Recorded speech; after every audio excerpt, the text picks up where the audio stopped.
जय श्री गणेश। ओम तत्रैव गंगा यमुनाश्च तत्र गोदावरी सिंधु सरस्वती च सर्वाणि तीर्थानि वसन्ति तत्र यत्राच्युतोद्धार कथा प्रसंग। नारायणं नमस्कृतं नरं चैव नरोत्तमं देवीं सरस्वतीं व्यासं ततो जयमुदीरयेत्। एक बार फिर से आप सबका स्वागत है। सनातनालय चैनल के माध्यम से हम सब एक मास की पुरुषोत्तम मास की कथा का श्रवण कर रहे हैं। आज कथा होगी 16वें अध्याय की। अध्याय 15 के अंत में आपने सुना कि गरुड़ ने भगवान विष्णु से निवेदन किया कि इस दुखी ब्राह्मण को पुत्र का वरदान देना चाहिए। इस पर भगवान विष्णु ने गरुड़ जी से कहा, तो फिर आप ही इस द्विज को पुत्र दे दीजिए। इसके बाद गरुड़ जी प्रसन्न हुए और उस ब्राह्मण को सुंदर पुत्र का वरदान दिया। अब आगे की कथा सुनिए। श्री नारायण बोले, हे महाप्रज्ञ, हे नारद, वाल्मीकि ऋषि ने जो परम अद्भुत चरित्र दृढ़धन्वा राजा से कहा, उस चरित्र को मैं कहता हूँ, तुम सुनो। वाल्मीकि ऋषि बोले, हे दृढ़धन्वा, हे महाराज, हमारे वचन को सुनिए। गरुड़ जी ने केशव भगवान की आज्ञा से इस प्रकार ब्राह्मण श्रेष्ठ से कहा। गरुड़ जी बोले, हे द्विश्रेष्ठ, तुमको 7 जन्म तक पुत्र का सुख नहीं है। यह जो वचन हरि भगवान ने कहा, सो इस समय तुमको वैसा ही है। फिर भी विष्णु भगवान के कृपा से उनकी आज्ञा पाकर मैं तुमको पुत्र दूंगा। हे तपोधन, हमारे अंश से तुमको पुत्र होगा। जिस पुत्र से गौतमी के साथ तुम मनोरथ को प्राप्त करोगे, किंतु उस पुत्र से होने वाला दुख तुम दोनों को अवश्य होगा। हे द्विशार्दुल, तुम धन्य हो जो तुम्हारी बुद्धि हरि भगवान में हुई। हरि भक्ति से काम हो अथवा निष्काम, हरि भगवान को दोनों ही प्रिय है। मनुष्यों का शरीर जल के बुदबुद के समान क्षण में नाश होने वाला है।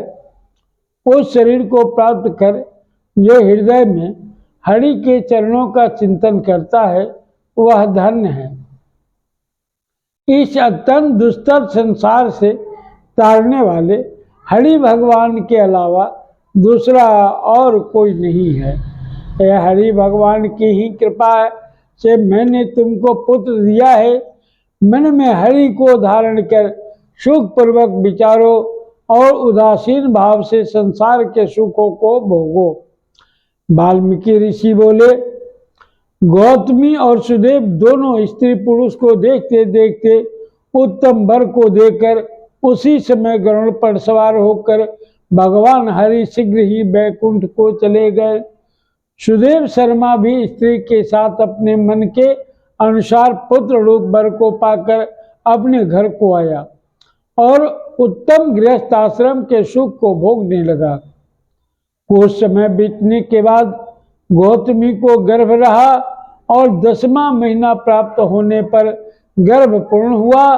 प्रसूति काल आने पर गौतमी ने उत्तम पुत्र पैदा किया और पुत्र के होने पर सुदेव शर्मा बहुत प्रसन्न हुआ। श्रेष्ठ ब्राह्मणों को बुलाकर जात कर्म संस्कार किया और अच्छी तरह स्नान कर ब्राह्मण से सुदेव शर्मा ने उन ब्राह्मणों को बहुत दान दिया। ब्राह्मण और सज्जनों के साथ बुद्धिमान सुदेव शर्मा ने नामकरण संस्कार किया। कृपालु गरुड़ जी ने प्रेम से वह पुत्र हुआ था।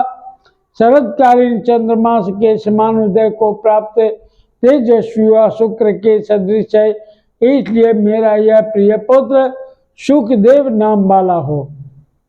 माता के मन को आनंद देने वाला वह पुत्र पिता के मनोरथों के साथ साथ शुक्ल पक्ष के चंद्रमा के समान बढ़ने लगा।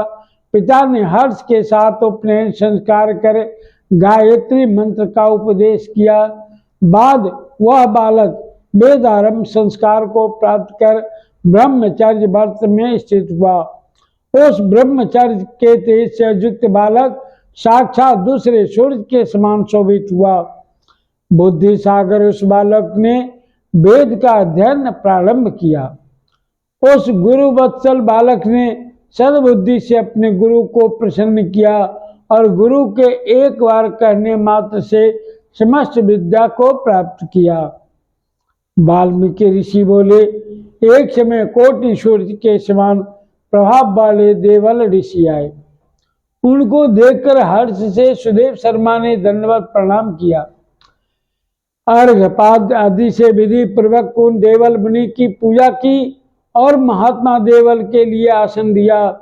अति तेजस्वी देव दर्शन देवल ऋषि उस आसन पर बैठ गए। बाद अपने चरणों पर बालों को गिरे हुए देखकर देवल ऋषि बोले, देवल मुनि बोले, अहो हे सुदेव, तुम धन्य हो, तुम्हारे ऊपर भगवान प्रसन्न हुए, क्योंकि तुमने दुर्लभ सुंदर श्रेष्ठ पुत्र को प्राप्त किया है। ऐसा विनीत बुद्धिमान, बोलने में चतुर, वेद पाठी और शीलवान पुत्र कहीं भी किसी के यहाँ नहीं देखा। हे पुत्र, यहाँ आओ, तुम्हारे हाथ में वह कौतुक क्या देखता हूँ। सुंदर छत्र, दो चामर यवरेखा के साथ कमल जानू तक लटकने वाले हाथी के सूंड के समान एक तुम्हारे हाथ, कान तक फैले हुए विशाल लाल नेत्र, शरीर गोल आकार का, त्रिबली से युक्त पेट है। इस प्रकार उस बालक के विषय में कहकर उस ब्राह्मण को उत्कंठित देखकर देवल ऋषि फिर बोले, अहो हे सुदेव, यह तुम्हारा लड़का गुणों का समुद्र है, कंधा और कोक का संधि स्थान गोल है, शंख के समान उतार चढ़ाव युक्त वाला, चिक्कड़ टेढ़े सिर के बाल वाला, ऊंची छाती, लंबी गर्दन, बराबर कान, बैल के समान कंधा, इस तरह समस्त लक्षणों से युक्त यह पुत्र श्रेष्ठ भाग्य का निधि है। किंतु एक बहुत बड़ा दोष भी है, जिससे सब व्यर्थ हो गया। इस प्रकार कहकर सिर कांपते हुए दीर्घ श्वास लेकर देवल मुनि बोले, प्रथम आयु की परीक्षा करना, बाद लक्षणों को कहना चाहिए। आयु से हीन बालक के लक्षणों से क्या प्रयोजन है।